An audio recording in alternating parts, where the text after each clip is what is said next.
preocupa com aquilo que os outros pensam de você, com aquilo que eles vão falar de você, com aquilo que eles interpretam das coisas que você diz e que você faz?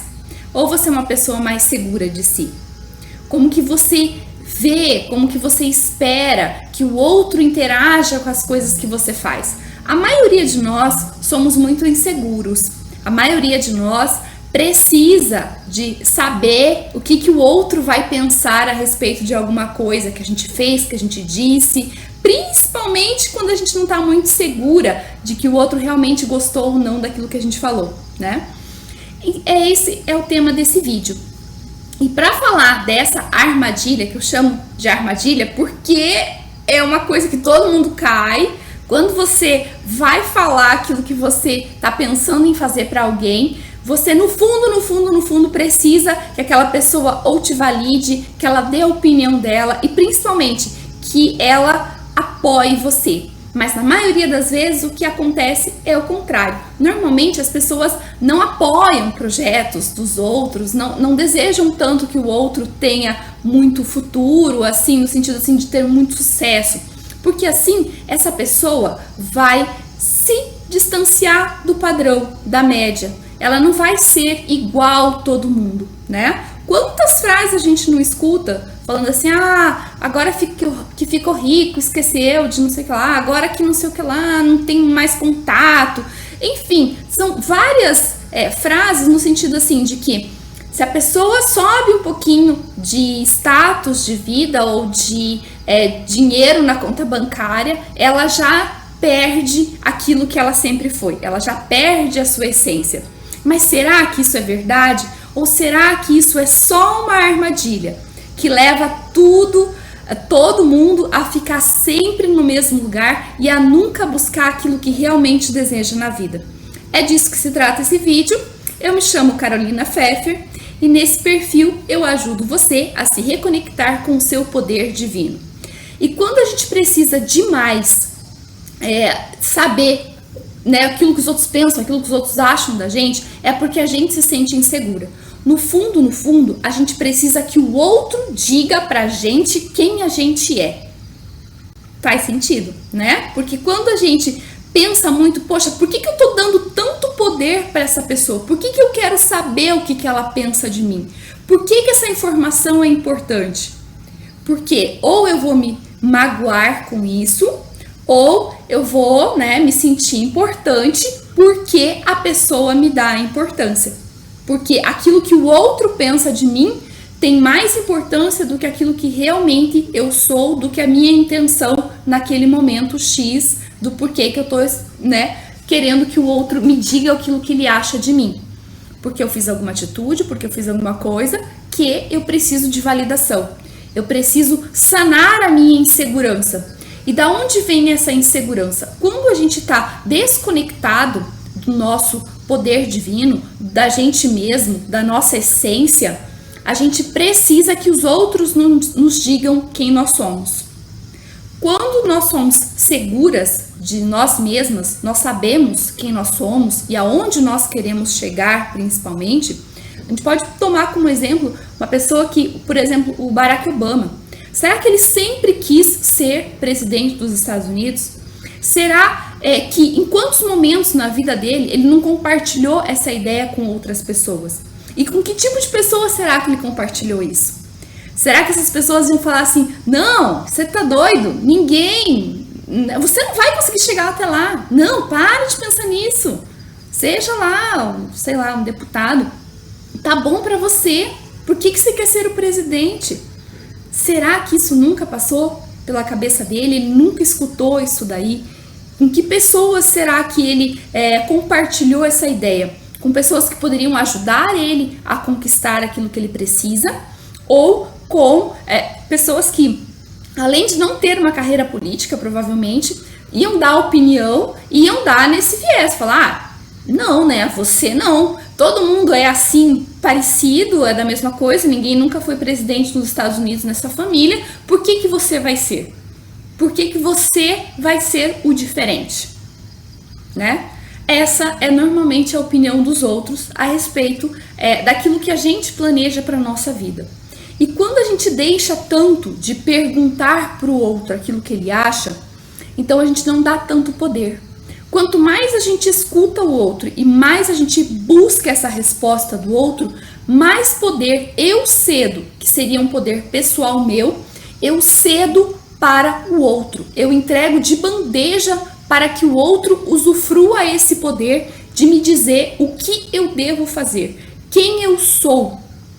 E aquilo que o outro pensa a meu respeito acaba tendo um peso, uma importância muito maior do que aquilo que eu sonho para mim e aonde eu quero chegar.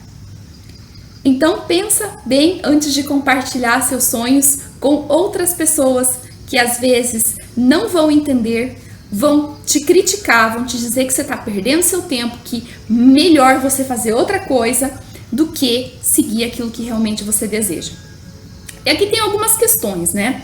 Poxa, a gente precisa normalmente de aprovação. Então, quer dizer que a gente precisa de um grupo que caminhe junto com a gente. Mas nem sempre esse grupo que vai caminhar com a gente são as pessoas que a gente conhece até agora. Se você, por exemplo, pensa em abrir um e-commerce, então você vai ter que se comunicar com essas outras pessoas que têm e-commerce para saber como é que é essa dinâmica, para daí você entrar nesse mundo e ver de que forma que ele pode ser possível e rentável e lucrativo. Agora, se você conversa com, não sei, com o pessoal da padaria que vende pão físico, que eles não têm um e-commerce, que eles não estão às vezes nem nesses aplicativos, né, de refeição, então eles não vão entender isso. Eles não vão te incentivar. Fala, não, é muito melhor o negócio físico. Por quê? Porque essa é a realidade deles. Esse é o horizonte que eles enxergam para a vida deles. Mas se você for pedir opinião, é essa opinião que você vai ter. Então, se você quer uma opinião a respeito daquilo que realmente você deseja para você, então você precisa buscar pessoas que ou estão nesse meio e já têm um certo sucesso, ou sabem como, além de chegar nesse meio, sabe daquilo que precisa, dos detalhes ali que você precisa tomar cuidado. Então, ou você precisa de alguém que já está no meio, ou você precisa de uma consultoria, de alguém capacitado, claro, né, para que te conduza até lá. Então, são coisas diferentes. Então, às vezes, o grupo que a gente vai ter quando a gente for viver o nosso sonho vai ser um grupo diferente das pessoas que eu conheço hoje. E, poxa, quando é diferente, quando é desconhecido, tem um medo ali, tem uma insegurança. E vai que, né, não dá certo. E daí eu me desligo das pessoas que eu conheço até agora, ou eu saio muito da realidade. Então, quer dizer, a gente não tem papos muito comuns. Porque normalmente as pessoas se juntam nas patotinhas com assuntos comuns, com alguns pontos muito fortes em comum. Quando você sai muito disso, você é muito diferente, acaba que você não tem muita ligação com aquele grupo. As pessoas mesmo se incomodam com você, porque o grupo ele tende a concordar entre si. Se todo mundo tem um emprego que reclama do chefe e você é muito feliz no teu emprego, você vai olhar ali aquelas 5, 6 pessoas reclamando das coisas. Será que você vai se sentir tão bem porque você é a pessoa abençoada que gosta do seu trabalho? Ou você vai se sentir impelido a achar algum problema ali para dizer que é verdade? Meu chefe também é muito ruim, apesar dele não ser. Mas você precisa concordar para estar no grupo. Senão, daqui a pouco eles vão olhar para você e vão falar, e daí? E você? E falar, e eu nada, eu sou muito feliz onde eu tô, eu gosto de trabalhar lá, eu, né, sou muito grato pela equipe e tudo mais, e vão te olhar assim como se você fosse uma pessoa muito estranha. Gente, aqui tá todo mundo reclamando, por que você não tá reclamando também, né? Então é isso. As patotinhas, os grupos, eles são formados por afinidades. Então, se você deseja ser um empreendedor dentro desse grupo de pessoas que reclamam do chefe, que estão insatisfeitas no serviço que estão, mas não buscam outra posição e também não querem ir atrás de outra coisa, então fica muito difícil você conciliar. Ou você rompe com essas pessoas nesse sentido, não precisa romper totalmente, Mas nesse sentido, falar, gente, vamos falar de outra coisa, né? A gente tem tantas outras coisas em comum e a gente só senta aqui para falar mal da mesma coisa. Vamos, né, dinamizar um pouquinho aí. Vamos ter outros assuntos. Aí, né, talvez surjam outros pontos em comum ou talvez não. Porque às vezes as pessoas têm essa necessidade de chegar num lugar e colocar isso para fora, vamos dizer assim, e reclamar daquilo que sempre acostumou a reclamar, né? Ou pessoas que têm um casamento feliz, tranquilo, mas chega num grupo lá, né, se combina com as meninas, com as amigas ou com os amigos e só fala mal do parceiro, da parceira. Como que você, com um casamento feliz e tranquilo, vai, né, vamos dizer assim, compartilhar alguma coisa, falando, não, eu não tenho nada para falar. E mesmo que eu tivesse alguma coisa para falar, por minha convicção, eu não vou falar. Porque se eu falo mal do meu marido, é a mesma coisa que eu estivesse falando mal de mim mesma. É essa o meu entendimento sobre o casamento. Então, não, eu não vou falar mal dele. Aí você tá sem graça, né? Aí não tem tanta conversa assim. Então, essa é um dos grandes motivadores do porquê a gente pede opinião pelos outros. Porque a gente precisa que esse grupo, a gente precisa de um grupo, pelo menos. E melhor ainda se fosse um grupo conhecido, né? Que nos acompanhasse nos nossos sonhos, que crescesse junto com a gente. Mas a maioria de nós, seres humanos, gostamos de ficar sempre onde a gente está, porque é o conhecido. A gente não precisa se desafiar muito, não precisa de muita coisa diferente. Então, quer dizer, a gente tende a dar um pouco de passo, mas a não se exigir tanto assim. Então, se você quer ir um pouco além, você não pode pedir a opinião dos outros. Não de pessoas que não chegaram aonde você quer chegar. Só que a gente precisa saber o que os outros pensam daquilo que a gente faz. A gente precisa da validação dos outros por essa questão emocional, de grupo. Poxa, ninguém na minha família sabe o que eu faço, ninguém entende aquilo que eu faço. É muito desmotivador isso. É muito difícil. E é mais fácil depois você pensar, poxa, eu acho que eles estavam certos mesmo.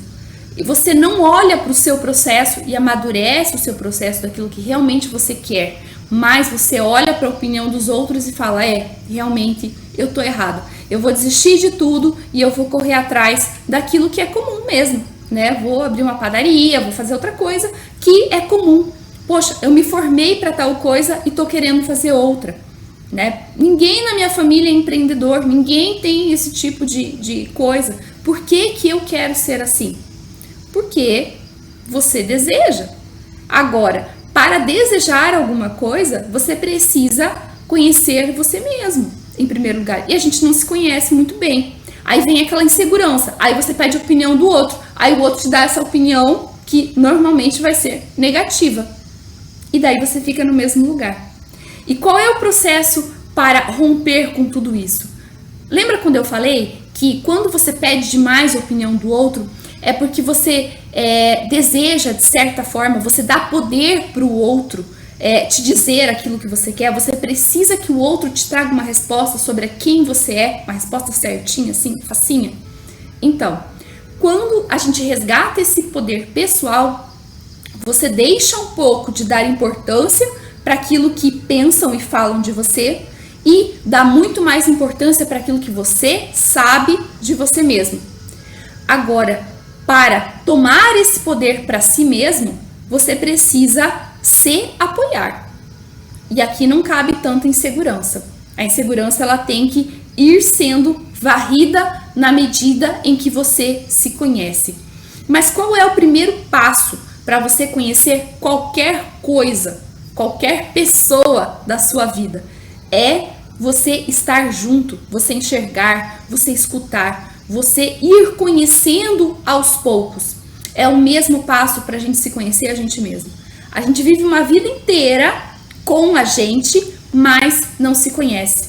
E às vezes chega alguém de fora e fala assim, olha, eu acho que você, nessa atitude assim, assim, assim, tá sendo muito egoísta. Ou, veja, você nunca se coloca em primeiro lugar nas coisas. Se você continuar fazendo isso, você nunca vai conquistar aquilo que você quer. Você olha e fala, meu Deus, essa pessoa me conhece mais do que eu mesmo, porque eu não tinha percebido isso. Então, existe ali aquilo que a gente conhece da gente mesmo e que todo mundo conhece. A gente acha, né, que se conhece, porque na maioria das vezes a gente está encenando um papel, a gente está fazendo aquilo que os outros já determinaram que a gente é, e isso é um parênteses, né, que eu vou abrir aqui. Poxa, do 0 aos 6 anos, a gente aceita tudo aquilo que veio pra gente. Então, se a gente participou de uma família onde a maioria das mulheres são ansiosas para casar e ter filho, isso e aquilo, isso acaba moldando a nossa personalidade. Por mais que a gente não quisesse. Mas, poxa, se eu tô participando desse grupo, dessa família, se desde cedo a minha avó fala em fazer um enxoval para eu casar, então esse só pode ser o meu desejo. Eu aceito ele como meu.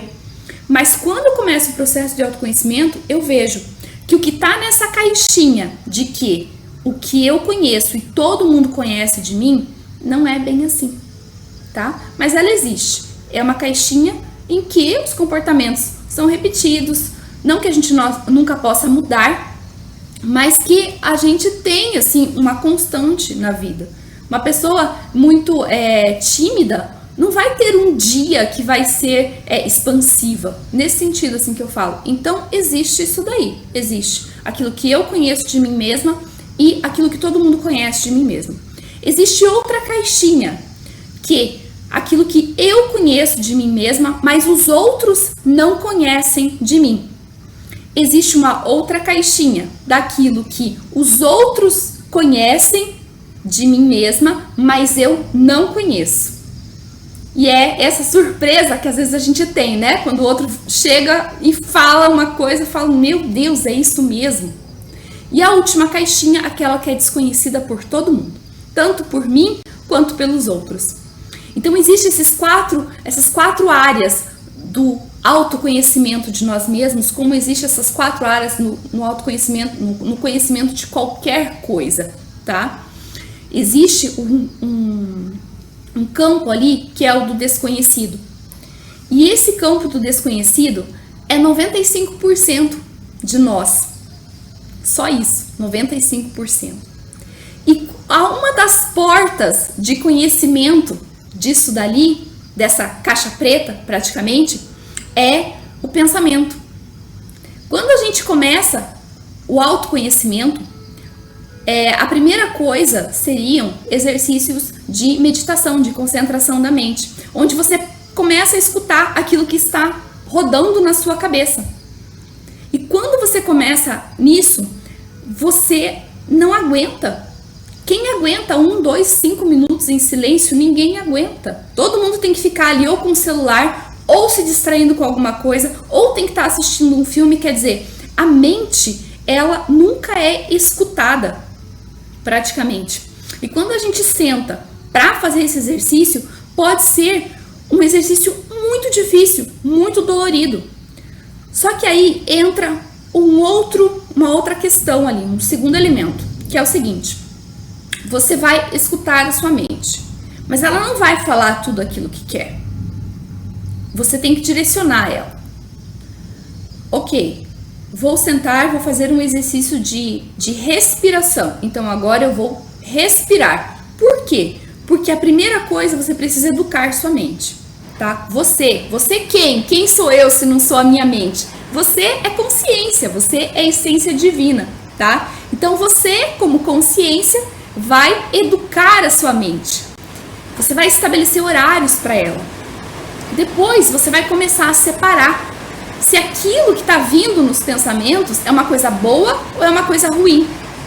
Se aquilo que está vindo é uma coisa sua ou é uma frase da sua professora de escola, da sua avó, do seu pai, de não sei quem. Porque quando você faz uma coisa errada, lá já vem aquela frase, né? Ah, você sempre foi desastrada mesmo.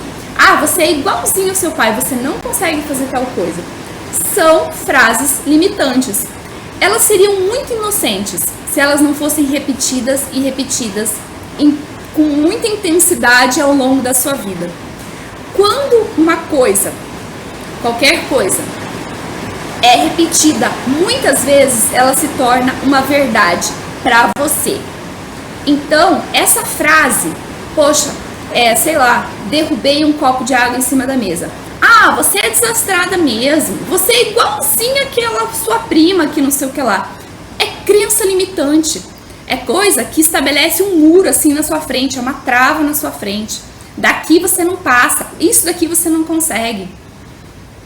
Então você precisa retirar. Então você vai ser educador da sua mente e você vai ser um certo juiz. Por que não? Porque você vai julgar. Isso eu quero, isso eu não quero. Isso é positivo, isso não é. Isso é meu e isso tudo não é meu. Não tem chance disso ser meu. Isso são coisas que eu escutei durante a minha infância, que eu até entendo que formou a minha personalidade até hoje, mas que agora eu não preciso carregar isso daqui. Então, vamos eliminar. E aí você retoma sempre a mesma coisa. Agora, mente, eu preciso prestar atenção na minha respiração. Você não vai me levar para todos os lugares que você quer. E aí você põe disciplina. Quando você coloca disciplina na sua mente, quando você coloca disciplina para qualquer pessoa, quando você diz não para essa pessoa, é que você entende, que você percebe a reação dela, que é muito mais verdadeira do que quando você sempre diz sim. Quando você diz não para sua mente, não, eu não vou pensar em tal coisa agora, eu não vou viajar com o pensamento, eu estou prestando atenção na minha respiração. Então, quando você começa a dizer não, essa mente começa, às vezes, a te boicotar. Então, quer dizer, então você não vai prestar atenção no que eu estou falando para você fazer agora? Pois bem, então você vai esquecer e não vai lembrar mais. E a mente, como eu falei, ela é 95% de uma caixa preta, do seu inconsciente, daquilo que é desconhecido. Então, se você quer conhecer cada vez mais a você mesmo, você precisa trazer a luz da consciência para esses 95%. E principalmente não entrar em guerra com eles. Porque são conteúdos que estão ali há muito tempo, esperando ser olhados. Esperando que você faça exatamente isso. Me oriente, consciência, me diga para onde eu tenho que ir. É isso. A sua mente é uma criança que precisa de orientação, de condução da sua parte e um certo juiz, um julgamento. Você vai dizer, olha, isso você não vai, isso eu não quero, isso eu quero. E a parte do educador também. Isso não, isso sim. Isso vai me ajudar, isso não vai me ajudar. Não, agora que eu tô em crise, principalmente quando alguma coisa não dá certo na vida da gente, agora, não, eu não vou procurar uma série da Netflix. Eu vou sentar, eu vou fazer meu diário, que seja, vou colocar no papel tudo aquilo que eu sinto, se eu não tenho coragem para falar para alguém. Mesmo porque quando você fala para alguém, você depende também do viés de interpretação daquela pessoa. Então, escreve no papel, coloca tudo isso ali e conversa com você mesmo. E começa a colocar, poxa, dentro dessa caixinha que eu comecei a julgar, que não é minha, existe muita coisa que me dói muito. Então, o que disso daqui será que é meu? O que daquela frase... você é igual sua prima mesmo, desastrada igual ela. O que me dói? Por que isso daqui ainda está ancorado em mim? Porque eu não gostaria de ter sido comparado à minha prima, porque eu não gosto dela. Pode ser? Porque não, eu não me vejo como essa pessoa desastrada. Eu não quero que isso, vamos dizer assim, condicione a minha vida inteira. Pode ser. Enfim, você se conhecendo, você traz o poder para dentro de você. E quando alguém vem do lado de fora e julga aquilo que você está falando, e que quando a gente se sente muito insegura, a gente escuta aquele julgamento do outro como se fosse nosso. Por exemplo, alguém te pediu para fazer uma planilha específica em Excel. Eu não sei qual é a sua habilidade em Excel. Mas essa pessoa olha e fala, nossa, que porcaria isso daqui. Aí você pensa, mas ela sabia que a minha habilidade vinha até X. Ela não me orientou com tudo aquilo que ela gostaria da planilha. E peraí, porcaria como? Me explica aqui. Porque eu estou segura de que eu fiz o meu melhor dentro daquilo que eu sabia.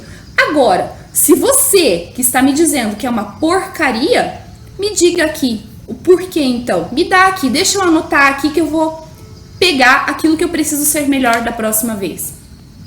A outra pessoa, né, fica assim, né? Então agora eu tenho que argumentar, eu não posso simplesmente xingar o outro e ficar de boa, porque o outro vai ficar ali se remoendo na sua insegurança e se achando uma porcaria. Não, vem aqui e me diz em que tá uma porcaria nesse meu trabalho aqui, para você me dizer o que é para você uma coisa, um trabalho bem feito, porque eu tenho segurança, eu me apoio e eu acho sim que eu fiz o melhor que eu pude. Então, quer dizer, você traz o seu poder para dentro de você. Você não fica dependendo da opinião dos outros, para os outros falarem se você é competente ou não. Ou mesmo tem tantas coisas, gente, tem tantas situações na vida, que às vezes a gente fica magoada, fica ofendida por tanto tempo, porque a gente dá peso para aquilo que o outro fala. Às vezes é uma pessoa que a gente gosta, que a gente considera, e que dá uma resposta enviesada, ou às vezes até acaba ofendendo a gente de alguma forma. E você fica magoado, você fica com raiva daquilo ali, e você não confronta a pessoa, porque você tem medo de magoar a pessoa.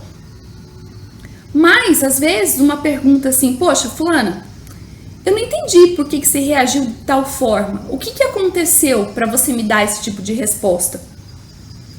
Porque eu não sei, se eu te fiz alguma coisa, você tem que me dizer. Então, eu trago o poder para mim mesma. Eu falo, calma aí, por que você tá me batendo? Eu não mereço esse tipo de tratamento. Entende que é diferente? Para quem olha de fora, fala, então ela não admite ser tratada dessa forma. Não, não admito. Me justifique por que você tá me tratando desse jeito. Porque eu não te dei, vamos dizer assim, esse poder. Eu não te dei essa liberdade. Eu sempre te tratei bem, por que você não está me tratando conforme eu quero ser tratada? Claro, tudo com a sua ponderação. Porque quanto mais a gente cobra do outro, a gente tem que esperar também que o outro não vai ficar por baixo, né? Porque todos nós estamos muito identificados com essa mente. E a mente, a primeira coisa que ela vai fazer, ela vai te dar a resposta automática. E a resposta automática nunca vai ser assim, calma, paciência, analisa a situação. Ela pode ter interpretado de outra forma. A mente, ela não faz isso. A mente educada, ela pode fazer isso. Mas a mente identificada nessa criança, como eu disse, né, que a mente é como uma criança que ela precisa ser educada, ela precisa ter limite, ela precisa ser orientada e ela precisa que alguém diga aquilo que é certo e aquilo que é errado. Então, se você tem essa mente totalmente desordenada, ela quer guerra mesmo, ela quer partir para a ignorância. Então, que tipo de diálogo você vai ter com essa pessoa? Tem que cuidar muito para a gente não cair numa briga de ego. Aí não são duas consciências que estão conversando, são duas mentes. Duas mentes pré-programadas para a briga, para a discussão, para o embate, para nunca ficar por baixo, né? Por quê? Poxa, se eu perco nisso daqui, o que os outros vão falar? O que essa pessoa que está na minha frente vai falar se eu fico quieta? E aí o tom de voz vai subindo, as coisas se perdem totalmente. Aí a mente vai falar assim, mas espera aí, vamos acusar ela de uma outra coisa que ela nem lembra mais, só para confundir ainda mais a coisa. É mente, gente, é mente mal educada. É mente que está ali envolvida em um monte de crenças limitantes. Nessa autoimagem, que quando a gente vai olhar lá naquele primeiro quadrinho, aquilo que eu sei que eu sou e aquilo que todo mundo sabe que eu sou, às vezes isso daqui tá totalmente errado. Você sempre representou um papel daquilo que os outros esperavam de você, daquilo que sempre falaram de você, né? Então é assim, é isso. O autoconhecimento é um processo interno, é um processo de empoderamento, é um processo também de você não se preocupar mais com aquilo que os outros pensam. Por mais tentador que seja, não se preocupe. Se preocupe muito mais em dar o seu melhor, em se conhecer, em se avaliar, você ser juiz de você mesmo, tá? que isso é muito mais importante. E esses passos que eu citei aqui, eu falo no desafio Reconexão com a Essência Divina, porque é extremamente importante. Essa armadilha, a gente se preocupar com aquilo que os outros pensam, ela nos distancia cada vez mais da nossa essência. E é disso que a gente precisa, vamos dizer assim, fugir, não cair nessa armadilha. Eu espero que vocês tenham gostado e até o próximo vídeo.